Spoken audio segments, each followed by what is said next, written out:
بڑی تقریریں آپ نے بھی سنی، ہم نے بھی کی، اور علماء بھی کرتے ہیں، آپ بھی سنتے ہیں، اللہ سب کو جزا دے۔ لیکن کیا آج کے اس اجتماع میں آپ یہ عزم کر سکتے ہیں کہ جو سنیں اس پہ عمل کریں گے؟ جو چیز سمجھ میں آ گئی کہ یہ درست ہے، یہ بالکل سچی بات ہے، تو پھر ہم عمل سے کوتاہی کیوں کریں؟ میاں اتنا سن لیں نا جتنا عمل کر لیں۔ وہ ہمارے بزرگ ایک کہانی سنایا کرتے تھے کہ ایک سادہ سا دیہاتی آدمی تھا، تو اس کو کسی نے کہا کہ مولانا آ رہے ہیں تو وہ واز کریں گے، تو آپ میرے ساتھ سننے کے لیے جائیں۔ تو انہوں نے کہا ٹھیک ہے میں چلتا ہوں۔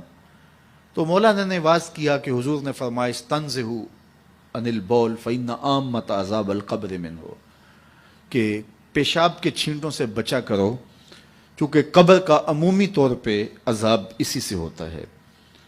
تو کہتے ہیں کہ انہوں نے ساتھ طریقہ بھی یہ بتایا کہ نرم جگہ پہ پیشاب کیا کرو۔ اس وقت یہ واش روم اس طرح کے تو ہوتے نہیں تھے، تو نہیں تو تھوڑی سی ریت اپنے ساتھ رکھ لیا کرو، جہاں کہیں سخت جگہ ہو اور آپ کو حاجت ہو تو وہاں تھوڑی سی ریت ڈال لی تاکہ چھینٹے نہ اڑیں اور آپ کو تکلیف نہ ہو۔ تو یہ اس پہ انہوں نے سارا زور دیا اور گفتگو اس عنوان سے تھی۔ مجلس ختم ہوئی، واپس آئے تو بات بھی ان کی سمجھ میں آئی، یار ان سے عذاب قبر ہوگا، اور یہ مولانا تو نہیں کہہ رہے، یہ تو اللہ کے رسول کا فرمان سنا رہے ہیں، تو یہ بات تو ٹھیک ہے۔ تو انہوں نے سفر میں اپنے ساتھ ریت رکھنا شروع کر دی، 2-4 کلو ریت اپنے ساتھ رکھتے۔ تو 8 دن کے بعد وہ پھر آ گئے، تو کہنے لگے کہ وہ حضرت مولانا پھر آ رہے ہیں کوئی، تو آئے، ان کا خطاب سننے چلنا ہے۔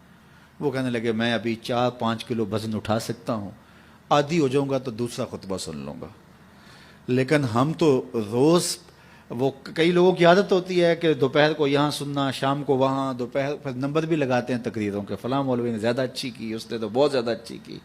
وہ جج بنے ہوتے ہیں اور نمبر لگا رہے ہوتے ہیں۔ کانوں کے چسکوں کے لیے حضور کے فرمان نہ سنو، روحوں کے قرار کے لیے حضور کے فرمان سنو۔ حضور کے دین کو جو ہے وہ انٹرٹینمنٹ نہ بناؤ کہ ٹھیک ہے وہاں بڑا چسکا آتا ہے، فلاں بڑا سرور دیتا ہے، لیکن یہ طے ہے کہ ہم نے زندگی اسی طرح گزارنی جس طرح ہم گزار رہے ہیں۔ ایسا نہ کرو، اپنا نقصان کرو گے۔ یہ زندگی اللہ کی امانت ہے، روز روز نہیں ملتی۔ آج گزر گئی تو کل یہ وقت ہاتھ سے نکل گیا۔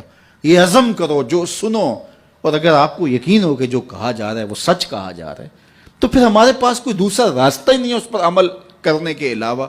تو آج کی اس مجلس میں اگر ہم صرف اسی بات کو طے کر لیں کہ آج کے بعد جھوٹ نہیں بولیں گے، ٹینشن ختم ہو جائے گی، اندر کی بے قراریاں ختم ہو جائیں گی، روحوں کو قرار آنا شروع ہو جائے گا، باطن کو اجالے نصیب ہو جائیں گے۔ تو یہ میرے حضور کا کردار ہے کہ میرے حضور صادق بھی تھے، میرے حضور امین بھی تھے۔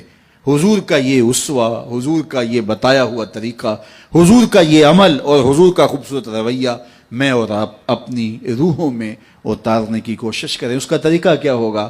آج ہی سونے سے قبل 5 سے 7 منٹ کے لیے، ویسے بھی سونے کے وقت بندہ کچھ نہ کچھ سوچ رہا ہوتا ہے، تو 5 منٹ کے لیے سوچیں آج سارے دن میں نے کوئی جھوٹ تو نہیں بولا، اور آپ دیکھیں 1 2 3 4 5 اتنے جھوٹ میری زبان سے نکل گئے، تو یہ تو بہت نقصان ہو گیا۔